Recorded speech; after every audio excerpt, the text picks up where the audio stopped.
Ayay. Mula na inabandona ni Ayay. ang responsibilidad niya sa kanilang pamilya. Anak ko napita. Ibinuhos ni Makit ang oras niya sa pagdedeliver ng mga manok sa mga palengke. Lumago ito at nagkaroon pa siya ng 4 na tindahan hanggang sa Yay. Salamat ah. Indrok. Basta talaga kayo para tulungan ako dito sa negosyo ko. Sakit yung nawa.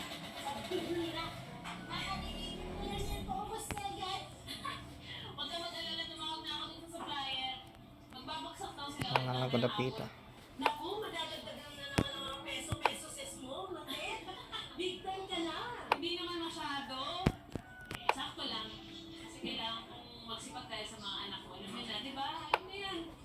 Ay, okay lang. Anak ko napita. Sige, salamat ah. Ayos na. Kailangan mo. Sige. Ayos mo na lang po na yan. kailangan niya ha. Anong oras madadaan ito si Balae? Maya-maya pa daw po eh. May pasensya ka na. Di bale, maghanap ako ng isa pang tindera para hindi natin masyadong mahirapan. Anak ko mo intindihin. Ngayon pa nga lang ako bumabawi sa'yo eh. Sa nung nagtatampuhan tayo. Shit. Iwanan kita kasi nag-asawa ako. Pildi ko da. Nakaraan na. Saka ngayon, ang dami kong pinagdadaanan. Mas naiintindihan ko kung bakit kailangan magmahal. Kasi Anak ko napita. ang hirap mag-isip. Saka diba, sarap naman magmahal. Ako pa talaga yung sasabihan niya, Nay. Nakalimutan ka na magmahal. 2 taon na akong single. Anak, alam mo ba ang pagmamahal, ang pag-ibig? Pag dumating yan, malalaman mo yan, parang lang yung pagpiprito ng manok. Kailangan ng mantika mo, sapat yung init. Kasi kung hindi pa siya mainit, tapos pinirito mo yung manok, +1 siya. masasaktan ka, kaya dapat dahan-dahan. Meron na sa inyo na yan. Dami ng baon. Di ba? Oo, gusto ko yan. Sige. Nilista ko yan, pero... Ay, sandali. Lagyan natin ng ano yan. Iya, oo. Yung sibo mo, bayad na yan, ano? Tapos mamaya... Unang nawan.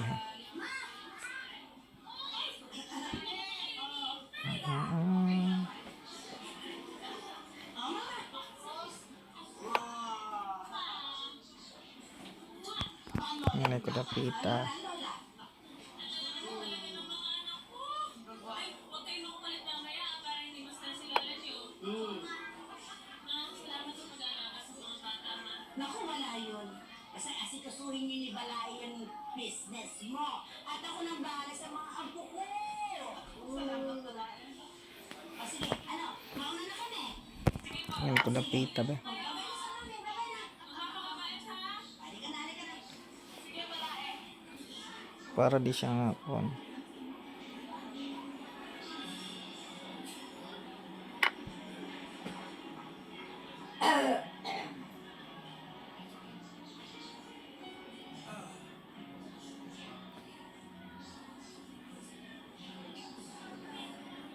Pang.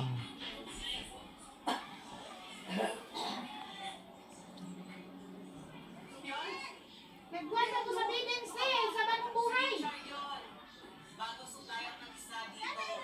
Nakapuntahan ko Sa na bagong buhay? Madalas ka nga iwan yan eh. Aman ko matira. Sa bagong buhay. Kung handa ka na daw bang magmahal ulit? Ako kaon ko sacrifice. Oh, pa isang position. Yan na mo eh. Kahit asan ka kayo ng mga sudo. Pwede ka na mauligawan ulit. Ay, talaga. Kayo na chinadora ng tao. Kadilat lang. Ito namang anak ko. Siguro handa ka na magprito ng manok, ano? Anak ko napita. Ang dami yung nalalaman, ha? Saka meron pa kayong mga paandar na ganyan, ha? Trabaho na nga lang tayo dito. Ang dami pa natin bilang benta, oh. Sige na.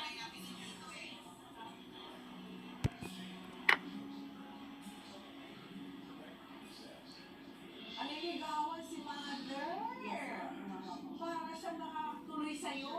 Ako. Aha. So ano una, hindi mo siya masyado gusto? Yes po, hindi ko po siya pinapansin. Okay. Eh ano yung pagkakaiba ba niya doon kay Allen na, alam mo na talagang ano ka naman, kasi siyang malambing. Una-una na parang nagustuhan ko na rin siya. Gawa nga ng yung mama ko pag tuwing pumunta siya ng bahay. Ano, walang yung mama nako, ko yung dari. nag-entertain sa kanya. Pikas. May mga pasalubong siya. Tapos, yes po. Tapos yung mama ko na yung nag-convince sa akin na matagal ka nang hiwalay ng asawa mo. Bakit hindi mo subukan ulit? Patata. Kasi nung time na yon, ayaw ko talaga mag-entertain dahil umasa pa akong maging okay kami ng asawa ko. Ano yung gentle kay Jane? Ang sarap na creamy and gentle sa tummy, Copico Blanca, made with creamy Patay siya. roasted Mati coffee siya. and New Zealand Mati. creamy, gentle din sa tummy. Mati. Creamy na, gentle pa, Copico Blanca. Mati.